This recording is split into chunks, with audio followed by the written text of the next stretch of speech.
Hashtag no music, no intro. Saints Block Party podcast coming at you. We are back.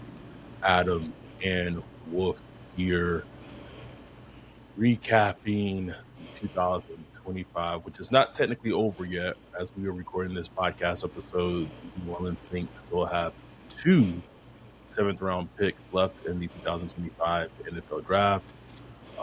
But we got lives to live. I had a 5:20 a.m. flight, and Ryan and his lovely wife Bree, it's their wedding anniversary weekend. Man, they're cooking in an 85-degree house at Grandma's house. Grandma So, house, bro. so we we wanted to record. We want to get this out there.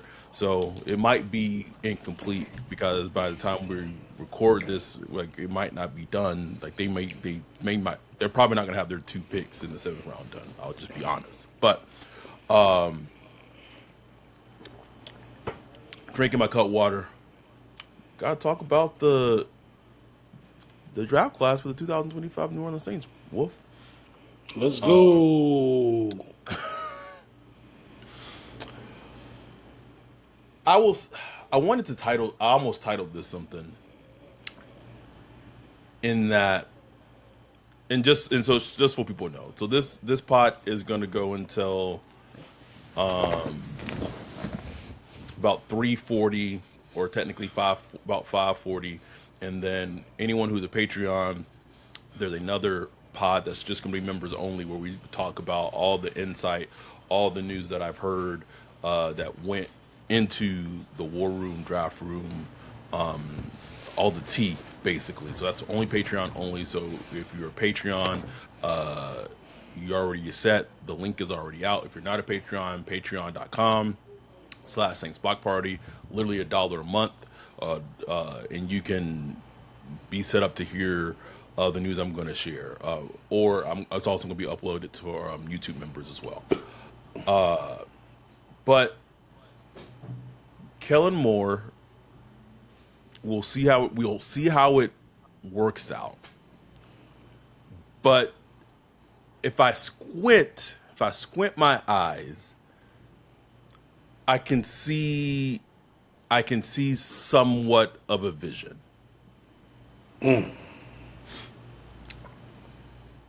That vision being, in theory, this is all in theory. Hashtag on paper. Feel like we were back here again. We back, baby.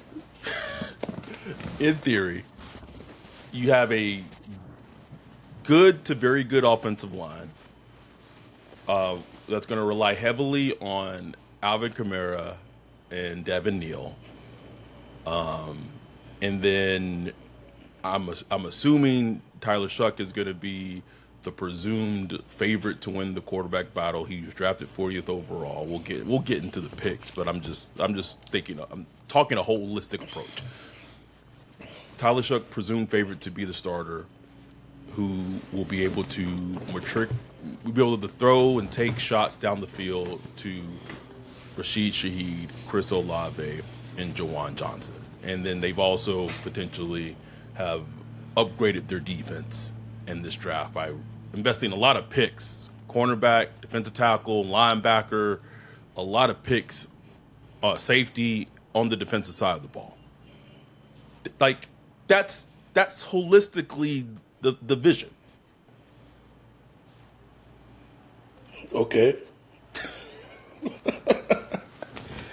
I mean, if you say, that sounds like Dennis Allen, like a Dennis Allen red team. You know what I'm saying? Like, we gonna run the ball, take shots, explosive shots down the field, play good defense.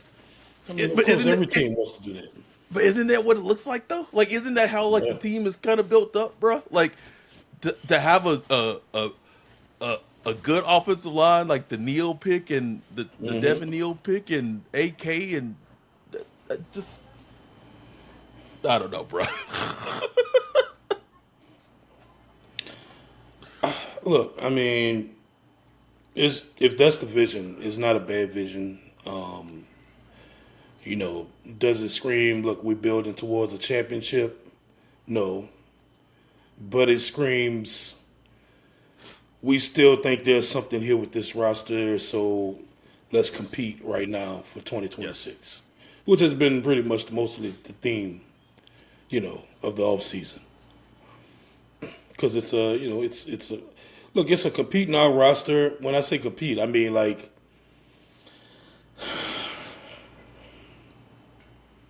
you have veterans on the team. Is what I mean compete. Mm-hmm. Like these guys want to play. You know what I'm saying? These guys want to win games. They feel they can win games. Some reason the coaching staff, I don't know about the coaching staff, but the front office feels this roster is built to win right now. So what this draft class does is it supplements the weak areas to where you would think you could go and compete for the division. I don't think that, but I think they think that. Yes, that feels on So the money. It feels on the money. Someone said that I don't want to I don't want to miscredit who said it. The Saints have the Saints currently probably have the most boring roster in the NFL currently, bro. No Like question. we are now the Tennessee Titans of the NFL, bro. Yep, the Titans, bro. Like we have become that team. Just boring. The quarter, even the young. You would think like you draft a young quarterback. It's like ooh, exciting. You know what I'm saying? Even the quarterback boring, bro. Like a 26-year-old. You know, got a little sneaky athleticism. Got a nice arm. Let's. So I know we gotta. So after they draft Kelvin Banks Jr. in round one, Yeah. Let's recap. we got to recap it. So I apologize for not attending the festivities Friday night at Food Poisoning. We saw it coming, right? There was so much momentum building. You know, it was kind of at that point became the most known secret in the league at that point, right? They do the thing. They draft Tyler Shuck from Louisville, quarterback. They break that curse of 50 plus years and not drafting a quarterback within the first two rounds. Listen, a lot of people, just like last year, it's funny. Just like last year, a lot of people that we trust and respect, Mina Kimes, Greg Cosell, wax poetically that they, Lewis Reddick, wax poetically how they feel about Tyler Shuck and his talent. Todd McShay loves him and feels like he's like a guy, like he's like a guy. And some call him like he might be the best quarterback in this class. That's the thing that people have said about him. And one of the things I have said, and I said it on Twitter yesterday when it happened, is that on the bright side of things, at the very least, Kellen Moore got to pick his guy at quarterback. At the very least, bro. Right. And as a new head coach, he should at least be afforded the opportunity to get to pick whoever his guy was at quarterback. No question. No question, bro. And that I'm completely fine with. Like if he, look at Tyler Shuck and identified him, like, okay, this is the dude. Like this is the dude. Now, how much does he love him? You know what I'm saying? Does he love him like, man, this is my franchise quarterback that could lead my franchise to the promised land? Or does he look at it like, we ain't got no quarterback right now. I need to get somebody in here that, that could run my scheme and we could compete right now? Does he look at him like that? I don't know. But he made the pick. And his name is stamped next to his, from here on out.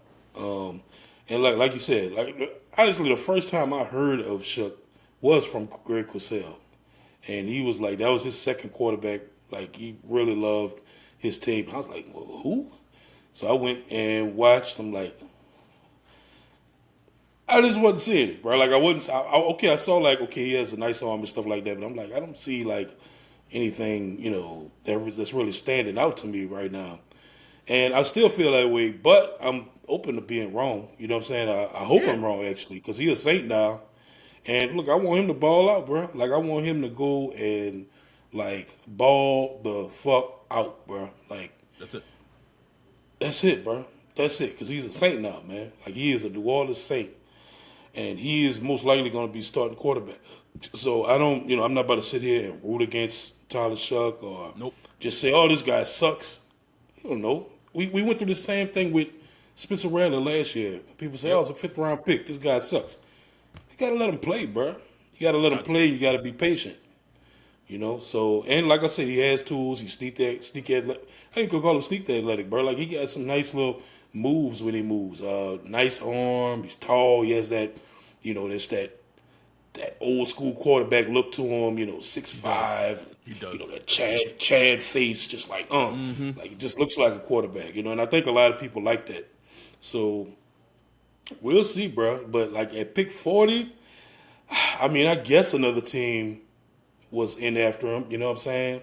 But like we always talked about, like if you identify you got your guy, go get him. They decided to go BPA at 9, which we had covered for weeks now, saying probably gonna be BPA at 9, and you're gonna get a quarterback. Either try to get back into the first and get a quarterback, or get one at 40. And look, that's what they did, bro. They did, and I mean, I guess the biggest thing is like at least they didn't trade any future assets to Oh do man, anything thank goodness. outlandish Thank in the God. draft. Someone said, sorry. Shout out to Andrew Stevens, $1.99 super chat. Shuck Thank you, Andrew. bored. Listen, as much as someone like me, like so there's not a lot of like Shuck.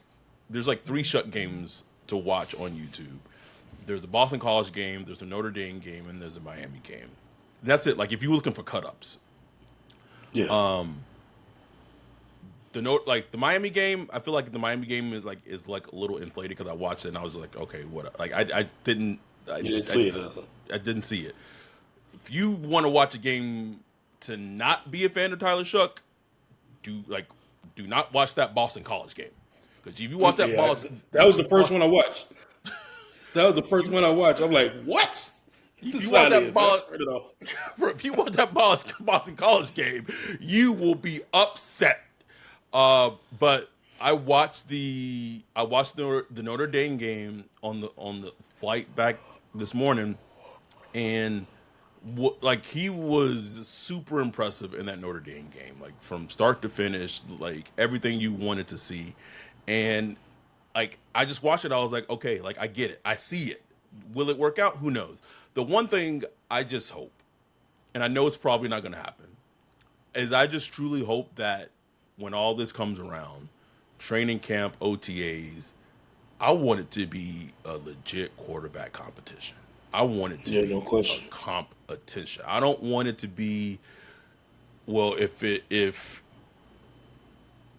Rattler looks like 50% better, then we'll go with whoever looks substantially better should be the starting quarterback week 1.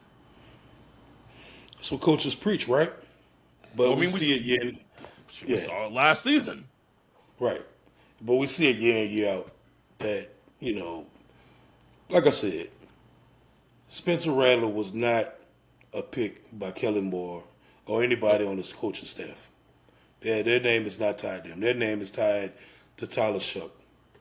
So he's just going to have the preferential treatment, just the way it is. In a perfect world, I would love for it to be like a fair competition. The Dark Knight, Joker cracks the pool cue, throw it on the ground, and you see who wins. I would love it to be like that. But it's just not, man. Like if it's close with Show, where like, okay, it looks like he won't be a disaster out there, he gonna be out there. And it sucks for Rattler, man, because he's doing everything he's supposed to do, to compete. And it's still like, it doesn't mean like give up on it. I think Rattler need to go out there and really like force the issue, like Right. put it in, just rub it all in their faces. Like you got to go out there and shine. Like it can't be close, bro. It can't be close. Right.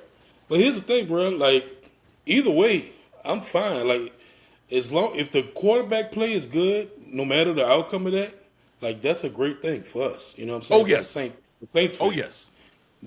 Like you got two young quarterbacks compete, and you mess around, and both of them might be, decent to good. Like that's a good thing. That's a good It outcome. is. So I know some people be like, "Oh, I'm Team Rattler." Or, it's like, man, you're a Saints fan, bro. Like, so if you want to, root for your Saints, you want the best quarterback to hit the field. So whether that's Spencer or Shuck, because look, honestly, like from college prospects, they both are imperfect. You know what I'm saying? Like Yes. Spencer had some nice games. Spencer had some things, some questionable things. That's why he went in the fifth round. Obviously, where you go in a certain class is different. Like if Spencer was in this class, he probably would have went higher. Who knows? You know what I'm saying? Tyler Shuck, again, not perfect tape, but you see tools there, just like you saw with Spencer Rattler. So it's gonna be one of the things, man. Where it's like I think the competition should be pretty even. But Spencer Rattler has 7 games of actual NFL action, NFL speed, knowing what it looks like in the worst situation. Like he's seen the worst, playing with freaking, dudes that wasn't even on the team Bruh. that week. He playing behind guys like that. So he's seen the worst of it. You know what I'm saying? Tyler Shuck, it's going to be like a welcome to the NFL moment for him to see how he handles it. Yep. Be interesting to see if training camp's going to be open, how many of those practices are going to be open. Yeah, bro. It'll be real fascinating. And here's one thing I do want. Whoever, Rattler, Shuck, whoever. Come June 1st, Derek Carr needs to be off the team. I need him off the team, bro. I need him cut. I need him traded. Him and Hainer can go. Something. I don't care, bro. I don't want the energy. Like, I don't want the energy around Tyler Shuck. I don't think he would show up, but I don't want it. I don't need it. And honestly, now that they drafted a quarterback in the second round, I don't think he would show up anyway, bro. Neither me, bro. Neither me, man.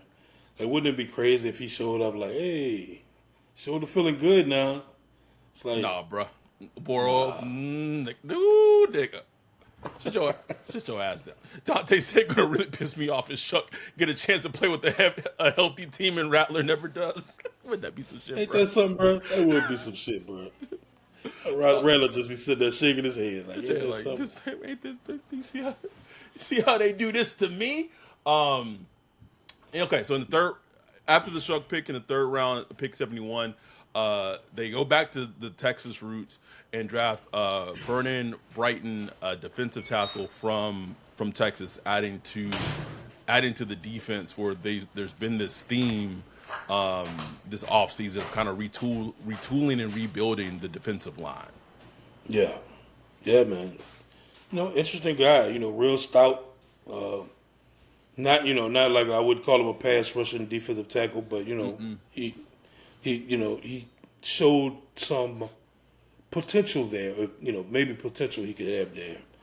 But I got to watch more on him. I'm not about to give it like a full evaluation on him. Couldn't find much when I did look for him. That's the thing. I will say one positive thing: the last 2.5 years, and shout out to our dude Trav for pointing this out. Most of the time, like Texas defensive tackles have been hits in the NFL the last 2.5 years. Like if you draft, like no matter which round you pick them in, they have usually been good ass players. Right. And he gets reunited with the defensive line coach who is now with the Saints, Bo Davis. I make sure I'm pronouncing this correctly. Bo Davis. Someone in the YouTube comments, I misspoke and said Bo Dallas on one of our shows a couple months ago, and someone came in and I was like, and so I'm sorry for the I'm making sure I'm pronouncing it's Bo Davis. So you have someone in the building who's familiar with him as a player, and so they added Gokchaw via trade with the Patriots to start off free agency, and now they drafted Vernon Brighton. I don't know, bro. I don't know if Bink roll or Bink roll and who Nathan Shepard. Yeah, Nathan Shepard role. I don't know. They might not be might be long for the roster suit soon, bro. Nah, bro. And I mean, I was looking at that with free agency, and I was like, are we gonna keep Bank? Because they ain't really providing much. I know everybody love him, but And look, man, like you said, you got the Bo Davis connection. Terry Joseph. Yep. He's the defensive pass game coordinator. He was a DB coach at Texas. Obviously, he wasn't working with the defensive line, but I'm sure he's extremely familiar with the players. So, like, that's a good thing. When you see coaches from a player's college program like co-sign the player, like that's a good thing. Like that means okay, at least like the work ethic and stuff like that. That they they co-sign that stuff. So look, man, he could become a good player. He's a third round pick. We'll see. We'll see. But obviously, it shows that look, they want to build up the trenches. Offensive line in the first round, defensive line in the third round. They're trying to get back to that trench warfare. Even though we've invested a ton historically, they still gonna keep going back to the well, bro. Going back to it, like I don't. Here's the thing, bro. I don't want to hear a single thing from Brandon Staley this whole offseason, bro. I don't want to hear nothing from him. Like you, No. like,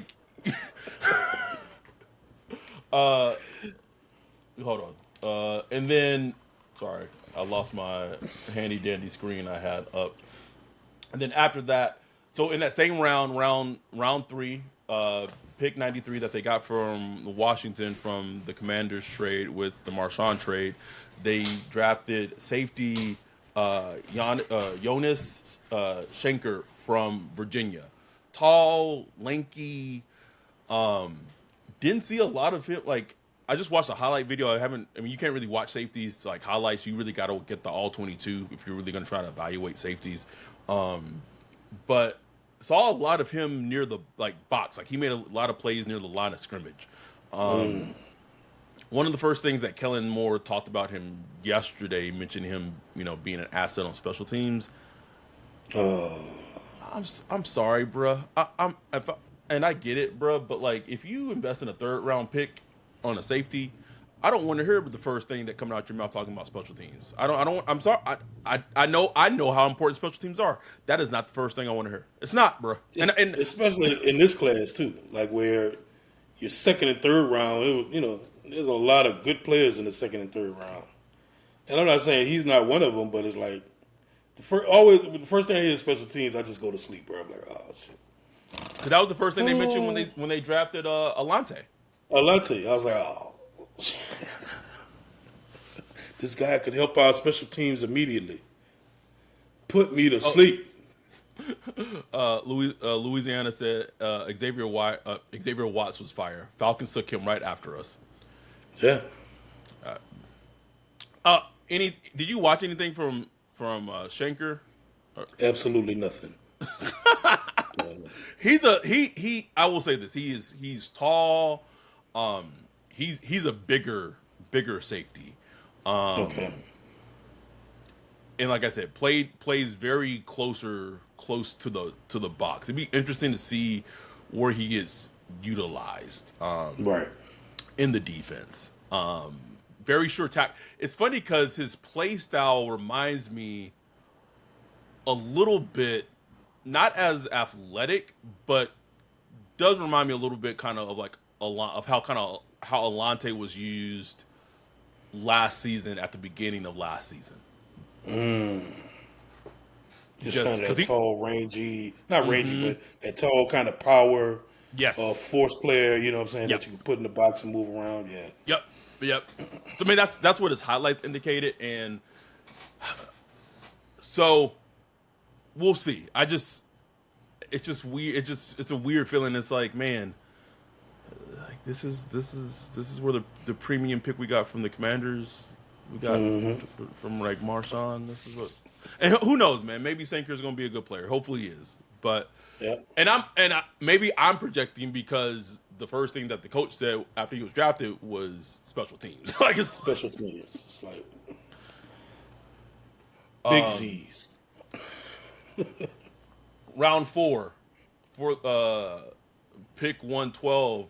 They drafted linebacker from Oklahoma, Danny Stutzman. Don't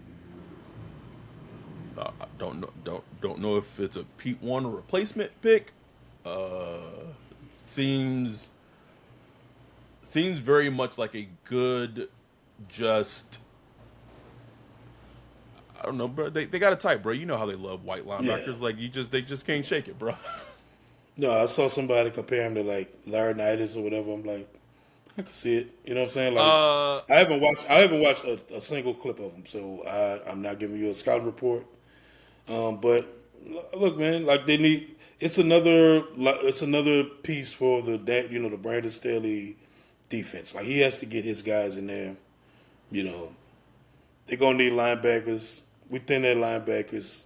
It's like okay, the comp that I saw on air that was made was Leo Chenal from the Chiefs, the white linebacker, 54. oh, okay. All right. No, okay. And then right after that, they drafted the teammate of Tyler Shuck, Quincy Riley, cornerback from Louisville, who I know Yeah. that you did get to watch a little bit of. Yeah. I peeked at some of his snaps, targets and stuff like that. Looks like a good, he meets all the specs. You know what I'm saying? Like he physical tackler. I mean, he has outstanding like just from what I can see, like ball attacking skills. You know what I'm saying? I think he has more return yardage than any football player in the college game wow. last year. Like he returned a lot of. I think he did some punt returns also, some punt return duty. So he just has that natural skill of running with the ball in his hands, attacking the ball. A lot of PBUs. He's a little. I wouldn't say small. He's 5'11". He's kind of under that big corner range you would think, but he's like plays physical. It seems like looked pretty good, bro. Like I said, it was limited in what I saw, but just on first peek, I was like, okay. And we know they needed a corner. We knew they were going to address cornerback at some point. You know what I'm saying? And get one in the fourth round, and it seems like a lot of people had him highly rated as far Right. as like maybe second or third round. Get him in the fourth round, like okay, I can roll with that. I like that. What are your thoughts currently of the cornerback room? Ooh, man. I think it's probably the worst it's been since Like pre Lattimore, bro. like pre-Lattimore, bro. Like it's probably the worst it's been. I mean, you're hoping Kool-Aid McKinstry takes the step and to become like a CB1 or at best a CB2.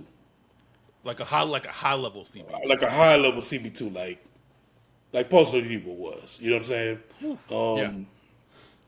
Even that's asking a lot. You know what I'm saying? bro. That's why I say woof. You know what I'm saying? Because Paulson's good years were good. right, and he kind of hit the scene good. You know what Hot. I'm saying? Like Hot. so, you hoping for that. Alante, we talked about him at nauseam. Just an inconsistent up and down player, very scheme dependent on how he's used. Not an outside corner.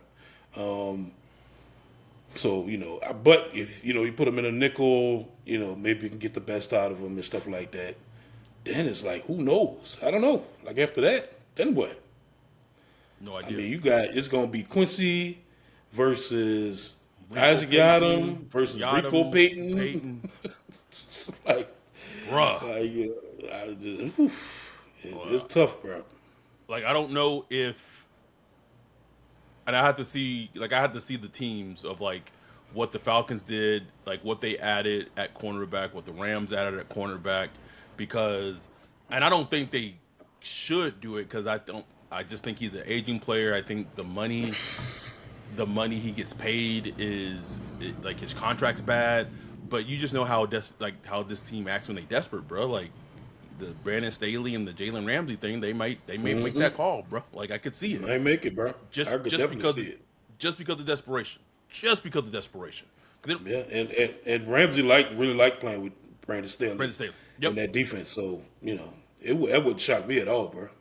But I heard if he had went, oh no, I had heard that Ramsey potentially is okay transitioning to safety like later. I heard that Like, too. Yeah, yeah, and like and there's he can not a. do it.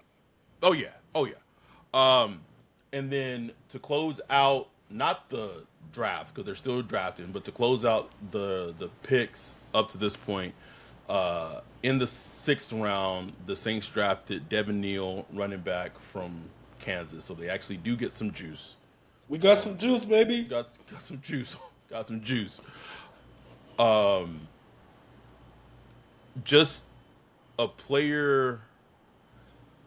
He like him being drafted and Kelvin Banks being drafted. And then Tyler Shuck. I really kind of could see the vision that Kellen Moore has. I don't know if it's going to work. I really don't know if it's going to work, but I could kind of see what he had built in Philly and what worked in Philly, what worked in Dallas a little bit, and him taking bits and pieces of it, and he's going to try to have those elements in New Orleans. My thing I come back to is just the wide receiver room and the tight end room for the Saints are just like the depth is so razor thin, even with adding Brandon Cooks. And I'm tired of this team.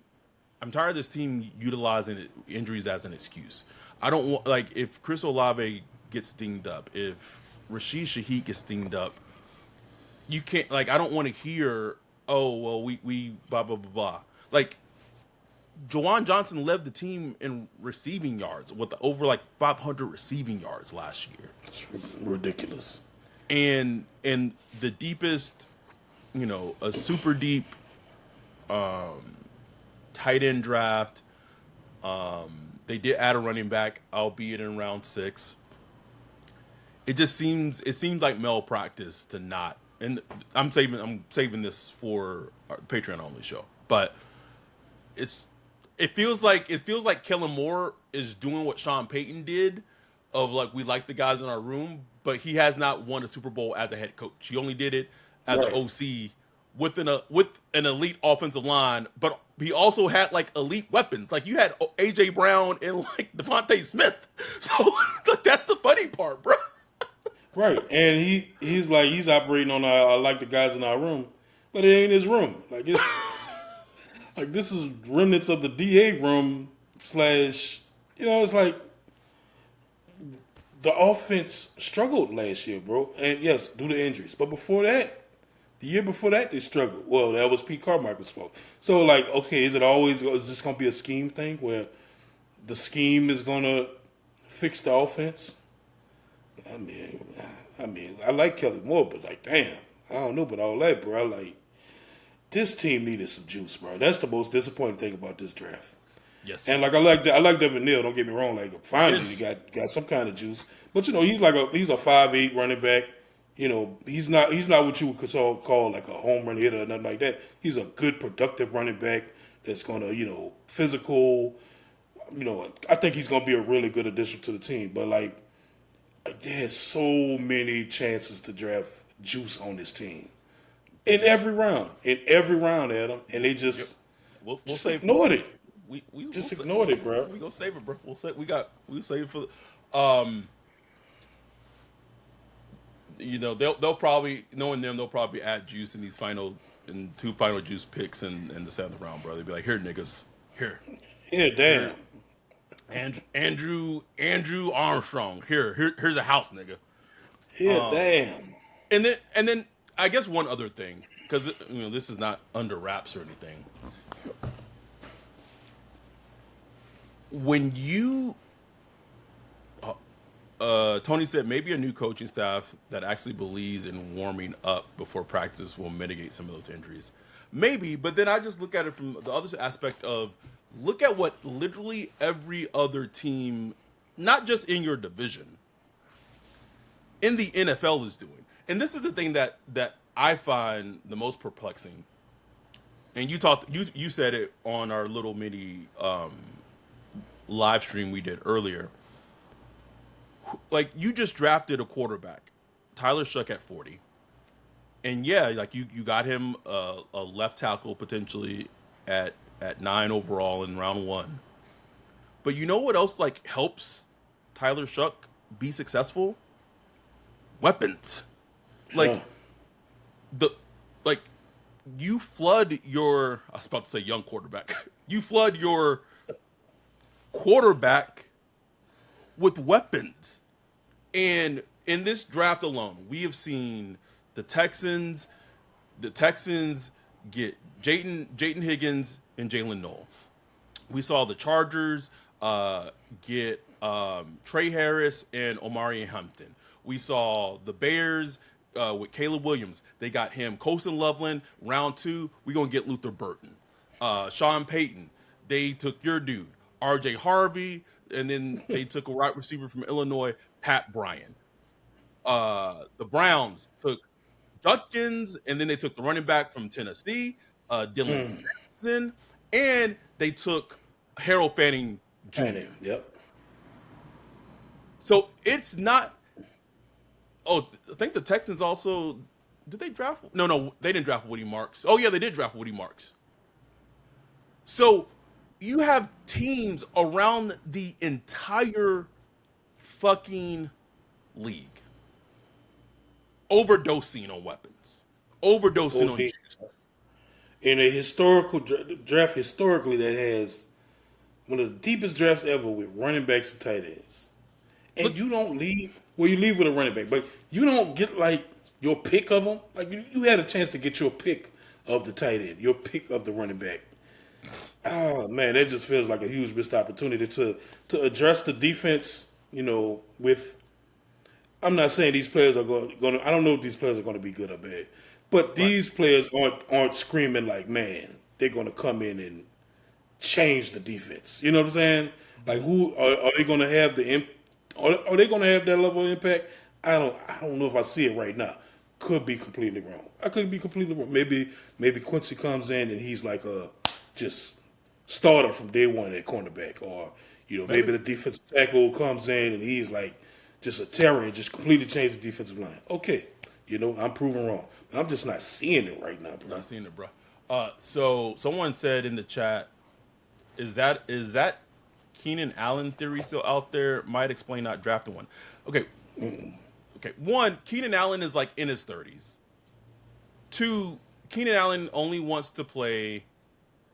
I was told really wants to play on the West Coast. He only really wants to play back in LA with the Chargers. So, or maybe staying in Chicago. But with them drafting Luther Burton, I don't even know if he would. So at this point with Keenan Allen, like unless they were to massively overpay for Keenan Allen, don't even know if Keenan Allen was not giving the Saints the time of day during free agency.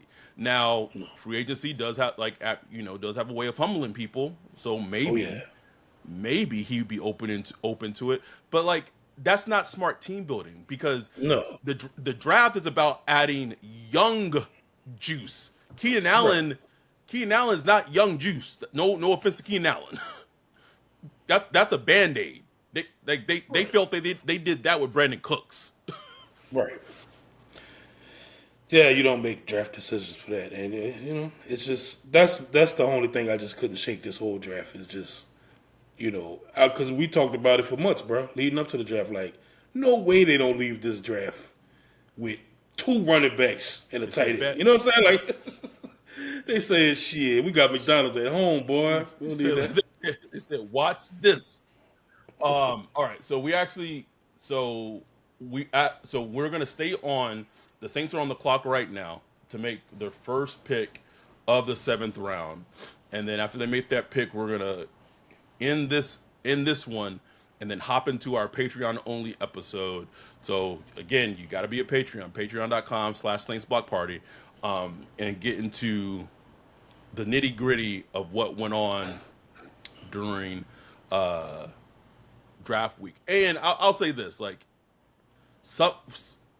everything is still not fully fleshed out yet, because the draft's not even over yet.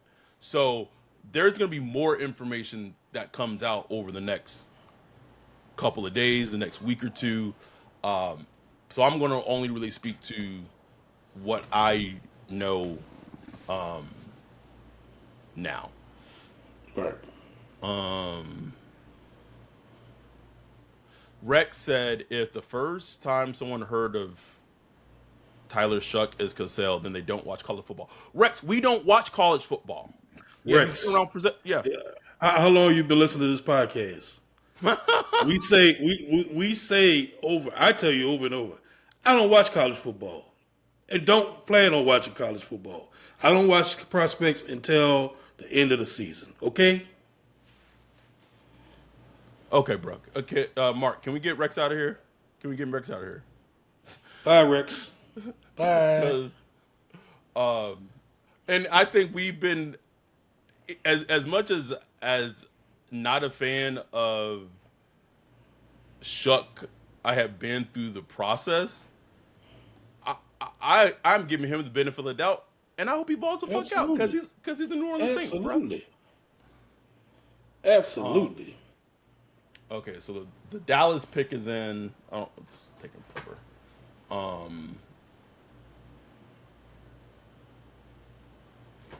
Let me check out with the chat. Jay Sean said, I didn't hear nothing about Shuck until late March.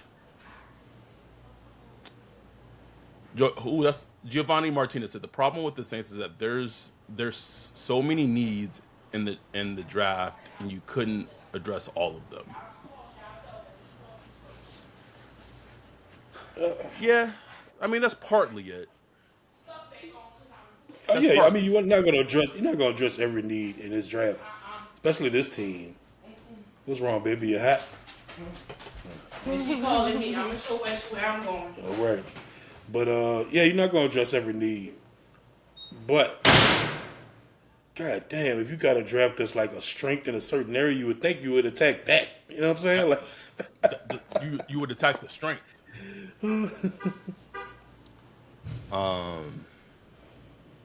Dante said didn't even expect all the needs to be addressed. Just wanted some juice. that's it, bro. We just wanted to be like that fun team, like not even the fun team, but like the team that like if you saw the Saints on Red Zone, like you wouldn't immediately be like, oh, let me turn this shit on right now, bro. Right, exactly. Like you know how much of a struggle it was last year. It was a struggle, bro. I mean, first two games. We had the first two games, no lie. And look, maybe Kellen is operating off that. Kellen saw them first two games and said, okay, that's our potential. Like we could potentially be that for the whole season. Maybe they're operating off that. And I think partly because the offensive line was so great in those two games, he's like, okay, now we get a good left. You get a left tackle. We don't have to worry about Trevor Penning, like because. Again, hold on. I don't. Hold on. I know the pick is in. Let's see. Oh, it's a tight end. More juice. Moliki Mata. I can't even. They say here niggas. Damn. Here's your running back and your tight end. Shit. Shut up. There you go. At UCLA, you familiar with him? No, not even a little bit. Let me see. He's a limited prospect match. Of course he is, bro. Make sure if you know, you know. You know that there's one thing that about this whole process that we have is that data. That data don't miss, bro. Nah, bro. 6'6", 260, ran a 4.8, 32 inch and a half vertical. Interesting, man. I'll watch some of them. Okay, so we're gonna end this episode and we're gonna hop into the other episode, which is Patreon only. So we appreciate y'all. We love y'all. We're gonna talk some tea. So if you're a Patreon, hop in the other. The link has been posted in our Patreon in the Discord. So we will see y'all in the other episode. If you're not a Patreon, perfect time to become a Patreon. Patreon.com/Saints Park Party. With that, we are out. Peace.